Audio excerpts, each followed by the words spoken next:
Hello student, स्वागत है आपका अयान स्टडी क्लासेस में। आज हम पढ़ेंगे प्रश्नावली 10.1। प्रश्नावली 10.1 यह प्रश्नावली हमारी वन शॉट में होगी और मैं हर बार की तरह आपको ज्यादा से ज्यादा बेहतर से बेहतर तरीका दूंगा पढ़ाने का, जिससे आपको अच्छे से अच्छे तरीके से क्वेश्चन सही ढंग से समझ में आए। तो चलो आप भी हमारे साथ लिखना प्रारंभ करें और समझें। पहले तो पहला क्वेश्चन है हमारे पास, एक वृत्त की कितनी स्पर्श रेखाएं हो सकती हैं। अगर मान लो हम एक वृत्त बना लेते हैं कुछ इस प्रकार, तो इसकी कितनी स्पर्श रेखाएं हो सकती हैं। स्पर्श रेखा क्या होती है? जो वृत्त को स्पर्श करे। जैसे यहाँ पर कोई रेखा स्पर्श कर गई, ये क्या है? स्पर्श रेखा। यहाँ पर कोई स्पर्श कर गई, ये भी स्पर्श रेखा। यहाँ पर स्पर्श कर गई, ये भी स्पर्श रेखा। अगर इधर से स्पर्श कर गई, ये भी स्पर्श रेखा। कहीं से भी स्पर्श करे तो वृत्त पर तो बहुत सी स्पर्श रेखाएं बन सकती हैं इस प्रकार। तो हम लिखेंगे क्वेश्चन नंबर 1 के लिए, अनेक स्पर्श रेखाएं रेखाएं ये हमारा आंसर, अनेक स्पर्श रेखाएं हो सकती हैं। अब पढ़ेंगे नेक्स्ट क्वेश्चन। नेक्स्ट क्वेश्चन हमारे पास है 2 नंबर का पहला क्वेश्चन। पहले इसकी हेडिंग को देखते हैं। हेडिंग के हमारे पास है, रिक्त स्थानों को पूर्ति कीजिए, रिक्त स्थानों को भरिए। इसका पहला क्वेश्चन है, किसी वृत्त की स्पर्श रेखा उसे खाली जगह बिंदुओं पर प्रतिच्छेदित करती है। कोई वृत्त है हमारे पास कुछ इस प्रकार, इसकी स्पर्श रेखा हमने बना दी है कुछ इस प्रकार। ये क्या है? स्पर्श रेखा। किसी वृत्त की स्पर्श रेखा उसे खाली जगह बिंदुओं पर प्रतिच्छेदित करती है। तो यह वृत्त को कितने जगह पर प्रतिच्छेदित करती है? एक स्थान पर प्रतिच्छेदित करती है।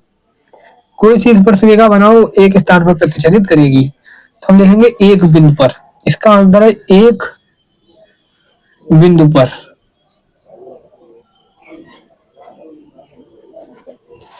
अब पढ़ेंगे हम सेकेंड क्वेश्चन, 2 नंबर का सेकेंड क्वेश्चन। इन्होंने क्या पूछा है इसमें, वृत्त को 2 बिंदुओं पर प्रतिच्छेदित करने वाली रेखा को खाली जगह कहते हैं। तो पहले एक वृत्त बनाओ कुछ इस प्रकार। तो कह रखा है कि वृत्त को 2 बिंदुओं पर प्रतिच्छेदित करने वाली रेखा। कोई वृत्त को ऐसे रेखा काट गई, ये 2 बिंदुओं पर प्रतिच्छेदित करती है। इस रेखा को क्या कहते हैं? इस रेखा को छेदक रेखा कहते हैं। छेदक रेखा, यही पूछा गया। इस रेखा को क्या कहते हैं? छेदक रेखा कहते हैं। क्वेश्चन नंबर 2 का third number question. Third number question में हमसे पूछा गया है, एक वृत्त की खाली जगह समांतर स्पर्श रेखाएं हो सकती हैं।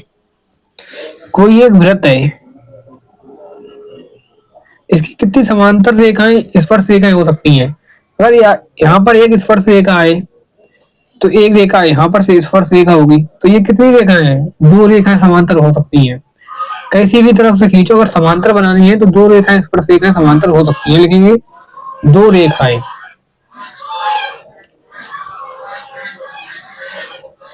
एक वृत्त की 2 स्पर्श रेखाएं समांतर हो सकती हैं।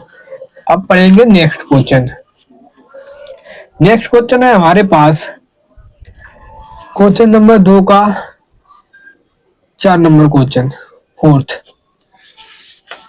वृत्त तथा उसकी स्पर्श रेखा के उभयनिष्ठ बिंदु को कहते हैं। वृत्त तथा उसकी स्पर्श बिंदु के उभयनिष्ठ को, एक वृत्त बना दिया हमने कुछ इस प्रकार। इसमें एक स्पर्श रेखा है, ये वृत्त तथा उसकी स्पर्श रेखा के उभयनिष्ठ बिंदु। यह वृत्त तथा स्पर्श रेखा का उभयनिष्ठ बिंदु है।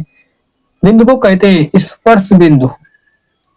स्पर्श बिंदु क्या कहेंगे? स्पर्श बिंदु कहेंगे। अब पढ़ेंगे अपना नेक्स्ट क्वेश्चन। नेक्स्ट क्वेश्चन है हमारे पास क्वेश्चन नंबर 3। 3 नंबर क्वेश्चन है हमारे पास। 5 सेंटीमीटर त्रिज्या वाले एक वृत्त के बिंदु P पर स्पर्श रेखा PQ के केंद्र O से जाने वाली रेखा एक रेखा से बिंदु Q पर इस प्रकार मिलती है कि OQ इक्वल 12 सेंटीमीटर, PQ की लंबाई है।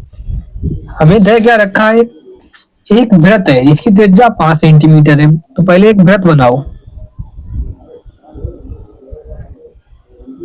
एक वृत्त है, एक केंद्र है, केंद्र हमारे पास O है।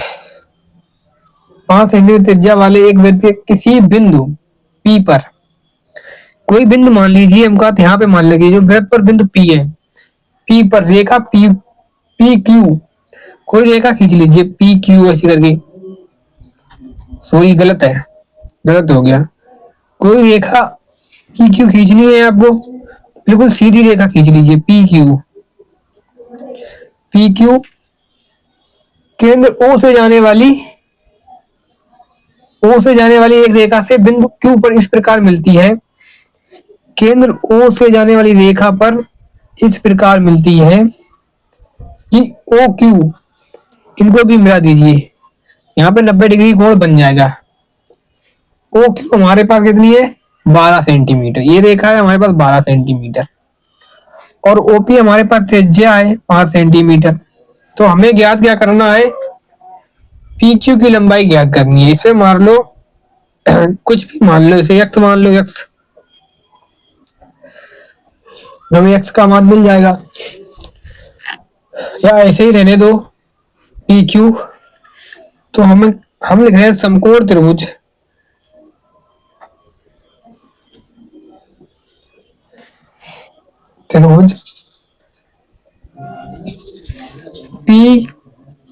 OPQ में कण हमारे पास है, शेष दो भुजाओं के वर्गों का योग कण के वर्ग के बराबर होता है। हम लिखेंगे OP square plus PQ square equal OQ square. हमारे पास OP कितनी है, OP है 5 का स्क्वायर प्लस PQ निकालनी है हमने, x मान रखी है, चलो ऐसे PQ ही लिखा रहने दीजिए यहाँ पर, इक्वल OQ का मान हमारे पास है 12, तो 12 का स्क्वायर पचम 25, PQ स्क्वायर इक्वल 12 का वर्ग 144 होता है। PQ स्क्वायर बराबर हो जाएगा 144 माइनस 25, PQ स्क्वायर इक्वल 14 में से 5 जाएंगे, कितने बचेंगे हमारे पास, 9, और 3 में से 2 जाएगा 1, तो PQ इक्वल स्क्वायर हटेगा तो यहाँ पर अंडर रूट हो जाएगा 119 सेंटीमीटर। कौन सा ऑप्शन सही है, डी नंबर ऑप्शन सही है। अब पढ़ेंगे हमारी प्रश्नावली 10.1 का आखिरी क्वेश्चन है, 4 नंबर क्वेश्चन। एक वृत्त खींचिए और एक दी गई रेखा के समांतर 2 ऐसी रेखाएं खींचिए कि उनमें से एक स्पर्श रेखा हो तथा दूसरी छेदक रेखा हो। हमें क्या करना है, एक वृत्त खींचना है, तो हमने वृत्त खींच लिया। एक रेखा खींची, हमने मान लिया कि व्यास खींच दिया, ये एक रेखा है। दी गई रेखा के समांतर 2 ऐसी रेखाएं खींचे कि उनमें से एक स्पर्श रेखा हो। तो मान लीजिए ये वाली रेखा हमारी क्या है, स्पर्श रेखा है। दूसरी कौन सी रेखा हो, उनमें से एक स्पर्श रेखा, दूसरी छेदक रेखा हो, यह छेदक रेखा हो। तो ये कौन सी रेखा हो गई, स्पर्श रेखा, यह छेदक रेखा है। छेदक रेखा वृत्त को 2 बिंदुओं पर काटती है। स्पर्श रेखा एक बिंदु पर स्पर्श करती है। रेखा के समांतर हो, दी गई रेखा के ये दोनों आपस में कैसे समांतर है, तो यही हमसे पूछा गया था। तो हमने प्रश्नावली अच्छी तरीके से पढ़ ली है। आई होप आशा है आपको अच्छी तरीके से समझ में भी आई होगी। तो इतनी प्रैक्टिस करने के बाद 1 लाइक तो बनती है वीडियो को। दोस्तों तो जल्दी से जल्दी लाइक कीजिए हमारी वीडियो को और शेयर कर दीजिए। तब तक के लिए जय हिंद, मिलते हैं नेक्स्ट वीडियो में। हौसला बनाए रखिए, पढ़ते रहिए, बुलंदियां आपको छुएंगी। मिलते हैं, जय हिंद तब तक के लिए।